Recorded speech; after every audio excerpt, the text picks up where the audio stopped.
कार्तिक मास महात्म्य कथा अध्याय 10। राजा पृथु बोले, हे ऋषिश्रेष्ठ नारद जी, आपको प्रणाम है।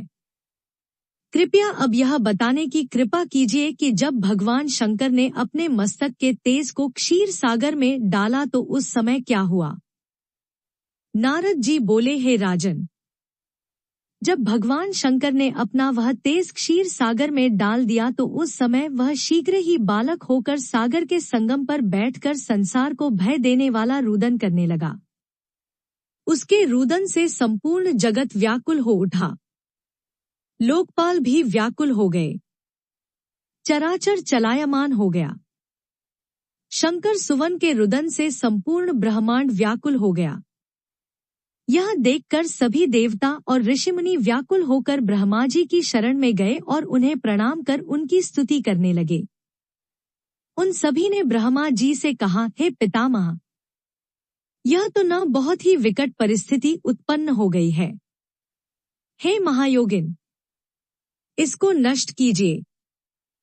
देवताओं के मुख से इस प्रकार सुनकर ब्रह्मा जी सत्यलोक से उतरकर उस बालक को देखने के लिए सागर तट पर आए। सागर ने ब्रह्मा जी को आता देखकर उन्हें प्रणाम किया और बालक को उठाकर उनकी गोद में दे दिया।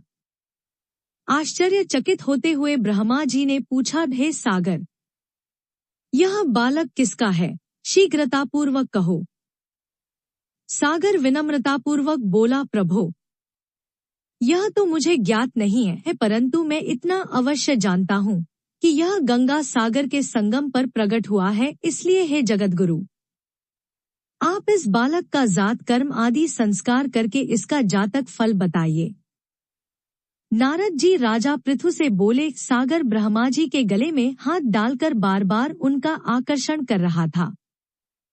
फिर तो उसने ब्रह्मा जी का गला इतनी जोर से पकड़ा कि उससे पीड़ित होकर ब्रह्मा जी की आंखों से अश्रु टपकने लगे।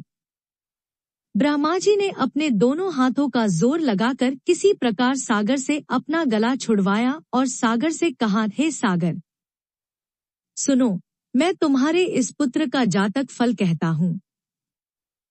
मेरे नेत्रों से जो यह जल निकला है, इस कारण इसका नाम जलंधर होगा। उत्पन्न होते ही यह तरुणावस्था को प्राप्त हो गया है, इसलिए यह सब शास्त्रों का पारगामी, महापराक्रमी, महावीर, बलशाली, महायोद्धा और रण में विजय प्राप्त करने वाला होगा।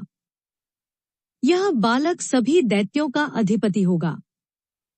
यह किसी से भी पराजित न होने वाला तथा भगवान विष्णु को भी जीतने वाला होगा। भगवान शंकर को छोड़कर यह सबसे अवध्य होगा। जहां से इसकी उत्पत्ति हुई है, यह वहीं जाएगा। इसकी पत्नी बड़ी पतिव्रता, सौभाग्यशालिनी, सर्वांग सुंदरी, परम मनोहर, मधुर वाणी बोलने वाली तथा शीलवान होगी। सागर से इस प्रकार कहकर ब्रह्मा जी ने शुक्राचार्य को बुलवाया और उनके हाथों से बालक का राज्याभिषेक कराकर स्वयं अंतर्ध्यान हो गए। बालक को देखकर सागर की प्रसन्नता की सीमा न रही, वह हर्षित मन से घर आ गया। फिर सागर में उस बालक का लालन पालन कर उसे पुष्ट किया। फिर कालनेमी नामक असुर को बुलाकर वृंदा नामक कन्या से विधिपूर्वक उसका विवाह करा दिया। उस विवाह में बहुत बड़ा उत्सव हुआ। श्री शुक्राचार्य के प्रभाव से पत्नी सहित जलंधर दैत्यों का राजा हो गया। बोलो श्री कृष्ण की जय। ऐसी कहानियां और कथाएं सुनने के लिए हमारे चैनल को सब्सक्राइब और शेयर करें। धन्यवाद। नमस्कार।